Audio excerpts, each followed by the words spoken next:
What up, what up, what up? Welcome back to Lockdown Universe, home of the bizarre, peculiar, and unheard of stories of UFO legend and paranormal lore. Welcome back, happy to be back. Hopefully, you guys are doing awesome and taking care of yourselves. Welcome back, welcome back. What another day, what another dollar, alright? Okay, so hey, really cool story to talk about today is Michael Jaco, who was part of the Marine Expeditionary Force, went to Mars just like Randy Kramer did, and fought all of these crazy aliens. And he went on Gaia to talk about it a few years ago, and I was actually listening to the more recent episodes of Gaia on Cosmic Disclosure, and the one podcast I did yesterday was the most recent one, and it just brought me back to Michael Jaco, and I was like, hey, let me listen to this one because Jaco talks about some really interesting aliens that he fought against that were reported by Randy Kramer, and the most believable person on Gaia to me is Emery Smith. And Emery states that he actually encountered some of the aliens that Jaco had to fight against. So let me take this back just a little bit. We'll talk about Jaco for a second. Now I've done podcasts on Michael Jaco before. He's a hard nosed, bald, got the handlebar mustache, I believe. Now kind of looks like Hulk Hogan a little bit. Not as big, but kind of got a Hulk Hogan vibe. So he's a Marine. He was sent to the moon. He was sent to Mars. He was sent to Venus. He was sent to all these different places as part of this expeditionary dark force, right? And he's written books about it. He's written books about how to become an intuitive warrior, which is something that we've heard of from many different whistleblowers, that we have to become more intuitive. We have to become more in tune with our emotions as we are on the battlefield. So, so Michael Jaco is a Navy SEAL, or was a Navy SEAL. I don't know. When you're in the Marines, you're always a Marine, right? So he's in the Navy SEALs. I guess if you're in the Navy, you're not a Marine necessarily. Anyway, you get the idea. Um, so he's a Navy SEAL, then got recruited to go to the moon, then go to the Mars and fight on Mars. Now, I'm not sure of all the exopolitics of why he had to fight there. He was undergoing hypnotic regression in a couple of the episodes, so he was recalling a lot of these events that he had happen, and then started talking to Emery Smith about them while he was awake and outside of the hypnotic regression. Now, some of the aliens were formidable, and I want to talk about them. So so one of them was this rock monster. And this rock monster basically looked like Ben from the Fantastic Four, like big rock guy. When he got hit with those rays and he turned into the big rock monster guy. That's what he looked like. I mean, and that's what he said that these guys look like. And he had to fight against them, and it took a group of humans to blast this thing down with like these plasma ray guns that they had, and they were fighting them. I don't know why, right? Like I said, I don't know the politics. And what was really fascinating was when Jaco started to talk about this on the Cosmic Disclosure episode on Gaia. Emery Smith was like, "Wait a minute, I've actually operated on a few of these guys." Keep in mind that Emery Smith was in the operating room with aliens operating on other aliens and humans. So you got to remember that Emery Smith is a scientist. Emery Smith has worked on 3,000 samples of different aliens and 3,000 samples of different pieces of aliens, okay? So sometimes he's in there by himself. Sometimes he was in there with multiple aliens, working side by side with them, communicating with them telepathically. And he said that he actually worked on one of these monsters. And he said that he was surprised that Jaco had to fight against one of these things.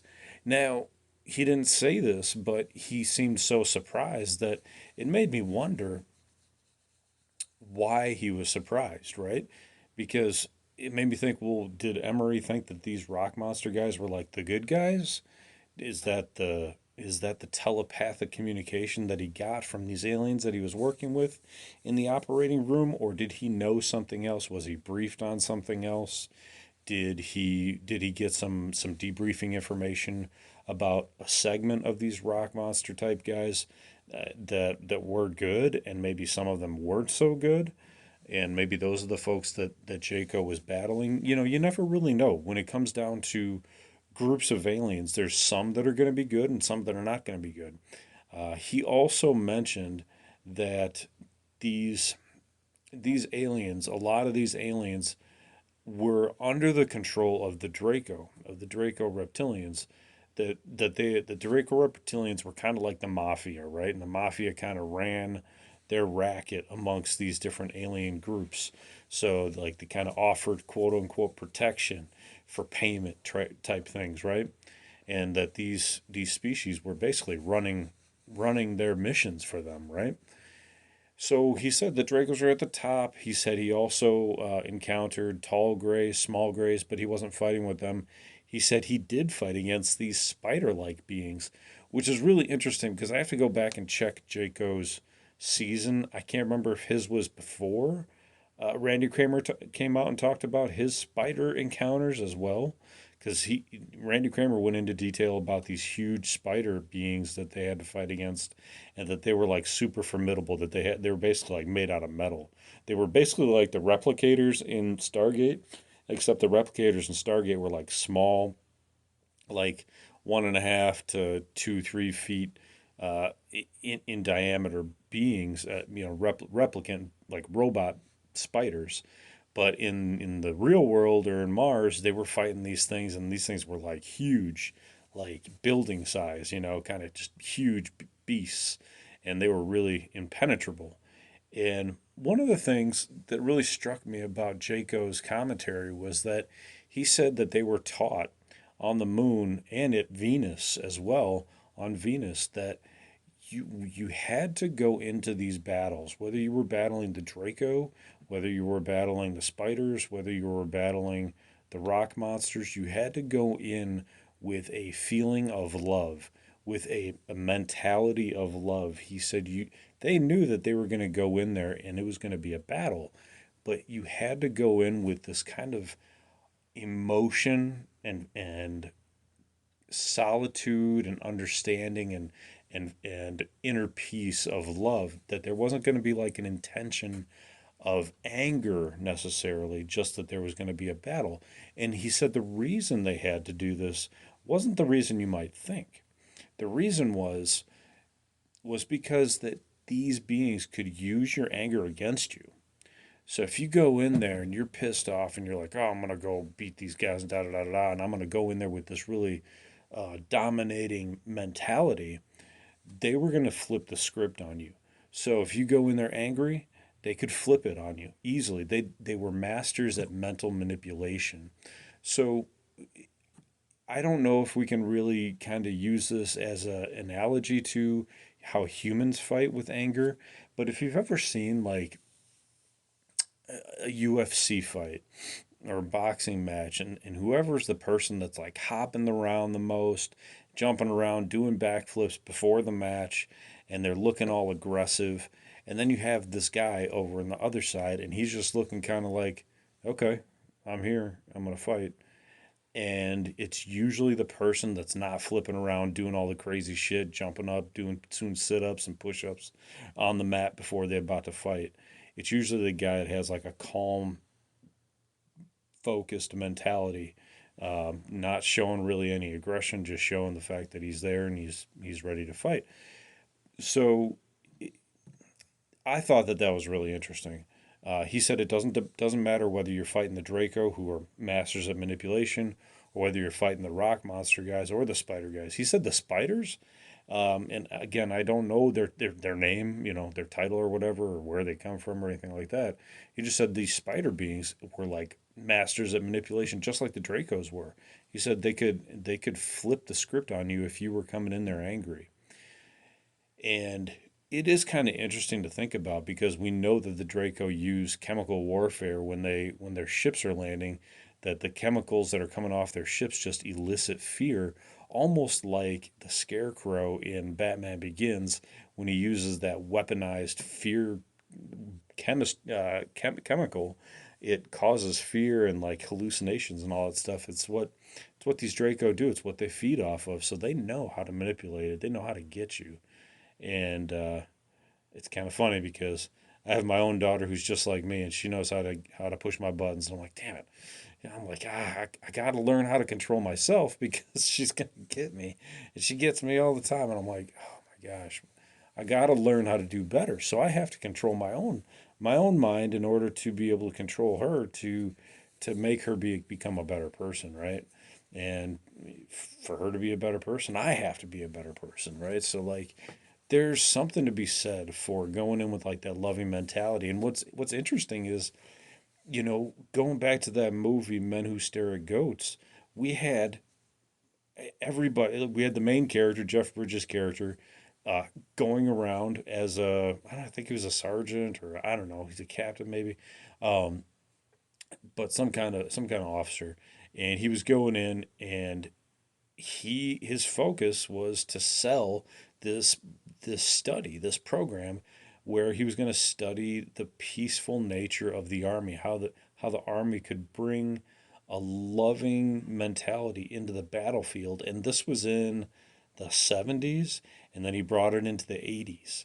And you remember the 70s were a very hippie, peaceful, love, free sex type of time, and they brought that into the military world. Military world's always been about force, but they learned that having kind of like that loving mentality, not necessarily like bringing flowers to your enemy, even though that's what Jeff Bridges did in the movie. He put a little flower in the gun of one of the other military members, but he basically brought about the fact that you have to have a mental focus that is adopted out of love versus anger, which is initiated out of fear. We know about this because it comes to us from like Star Wars. Anger comes and is breeded by fear. So if you go in with a loving mentality, then when you go to fight, you also have this energy about you. And we're learning more about energy and we're learning more about quantum physics and how it affects the overall outcome of many situations and how our body handles things and how it manipulates reality. So if you go into a situation with like that loving mentality, even though you might have to fight, the outcome may be that you end up being more successful than the person that has, just so much anger, so much aggression because they're going to be over fighting, right? They're going to be putting too much aggression into the first punch, too much aggression into the first assault, too much aggression into the first 30 seconds of the fight versus if you're going into the fight with a loving mentality, you might not want to strike first. You might want to kind of absorb whatever strikes are coming in and redirect their energy like Bruce Lee did. And by doing that, you're causing the opponent to use more energy in attacking you. One of the best fighters of all time in the UFC was a master at this, and he had so many titles that he just allowed people to continue to attack him. It's called Anderson Silva. He's known as the Spider, ironically enough, and he would just allow people to attack him, and he would be able to distance himself just enough so he'd be outside of the range of the punch, and then as soon as his opponent exerted a far enough punch towards him, he would just put his fist out. He'd literally just put his fist out as he was moving back, and his opponent would go into it, and it would knock him out because the opponent had so much power going towards him that literally all he had to do was put the fist out, and it would pop his glass jaw and knock him out. It was unbelievable the it was unbelievable the amount of times this guy won, and he only lost like a few big matches by one by knockout, and the other one because he broke his leg when he check kicked somebody. So and his leg kind of wrapped around the other guy's leg. Was pretty sick. So other than that, this guy was like hugely successful, just like Bruce Lee, hugely successful. You redirect the anger of your opponent, and then the opponent gasses out. I've seen this in fights in right in front of me in real life, where people gas out after 10, 20 seconds of punching each other, 30 seconds trying to punch each other. They don't have any more gas. They're out. They punch themselves out and they can't even fight. They're like clutching their knees. And if anybody has any gas left, that person wins. You know? So it is fascinating. So, um, Jaco is a really interesting dude. I like the stories. I like thinking about like this rock monster. I'd love to know the exopolitics of it. Does this rock monster originate on Mars? Um, did it come from like rocks? Like was there some entity that utilized rocks as part of its shell, kind of like a turtle shell, but used but it was created out of rocks maybe. Like you think about crabs, sometimes they use like a shell that's already been there, and then they shed the shell and they go into another shell. Maybe this being, you know, cre- evolved from some sort of being that used rocks as its protective cover while it developed, and then it just continued to develop into this rock monster. Or it could have been that it was a scientific experiment by, one of the genetic farmer races. But I think the more we could ever find out about these alien beings, oh my gosh, if there was just a dictionary, not a dictionary, I don't know, an encyclopedia of all the known beings that our government knows about, and their evolution and their society, I would love to read it. I mean, that would be a magnificent read. Hopefully, one day we get that. Uh, but I do think that this rock monster is not just fiction, because Emery Smith also talked about it, and Randy Kramer talked about a kind of like um, a reptilian type of species on Mars that he fought that was very, very ruddy, very dusty, very brown in nature, very scaly.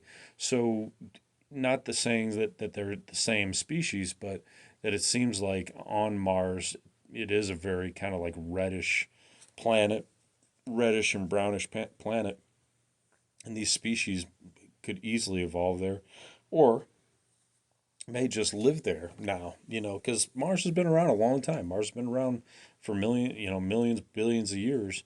But we know that there was a species that lived there that was humanoid like, that was about 7 to 10 feet tall, a million years ago. So could there have been species that have developed since then? Absolutely, 100%. So I wanted to bring that to you. I think, what's interesting is if you want to learn more about Michael Jaco, he's not on Wikipedia. He's like one of the only people I could not pull up on Wikipedia. He has his own website. He's selling his own stuff, and his books and his interests and his merchandise and stuff like that. But not in a salesy kind of way, just in a him living his life type of way, and his interests. And I think that there's lots to learn from this guy. Gaia did he was on for a season. I want to say he was on for probably about like, I'm just guessing here, 5 to 7 episodes, and they were fascinating episodes. I think if Jaco, was able to find a good writer and really break down everything into like chapter by chapter sections, then it would be a fantastic read. I did not read his books that he has out. I don't know if he wrote them or not, but I'd really like to see him get together with a writer, um, because while he's a good storyteller, I think a writer could really ask him some more in depth questions in detail and get a lot of that detail out. I think he was really trying to brush with a broad paintbrush and get a lot of this information out without giving us a whole lot of detail. So I'd like to see some more detail. Hopefully, if I find any more, I'll bring it to you. But I did want to talk about the rock monsters from Mars and maybe from other planets as well, and bringing in that loving mentality into that battlefield, and the courageousness of Michael Jaco coming forward and talking about it. It's fascinating. So yeah, definitely go check out his website. Check him out, and see what you think about him. See if you think he's real, the real deal, or if he's not. But I think he is, and I think there's a lot of brave people coming forward. So, and he definitely has that Navy SEAL look to him, that mentality, the verbalizations, the the verbiage that a Navy SEAL would use. So fascinating dude, fascinating guy.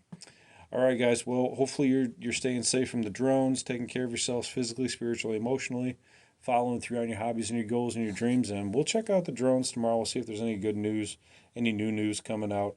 I know that there's been some talk about there's some maybe missing nuclear radioactive substances that the drones might be looking for. But I don't think that's the whole story, because somebody did a little bit of research into the radioactive stuff, and it didn't end up being enough to create any weapon with. It was like kind of like precursor type stuff, and it wasn't very powerful. So anyway, take care of yourself spiritually, physically, emotionally. Follow through on your hobbies and your goals and your dreams, and as always, continue to question the universe around you. Until next time, guys, take care of yourselves, and Lockdown Universe out. Peace.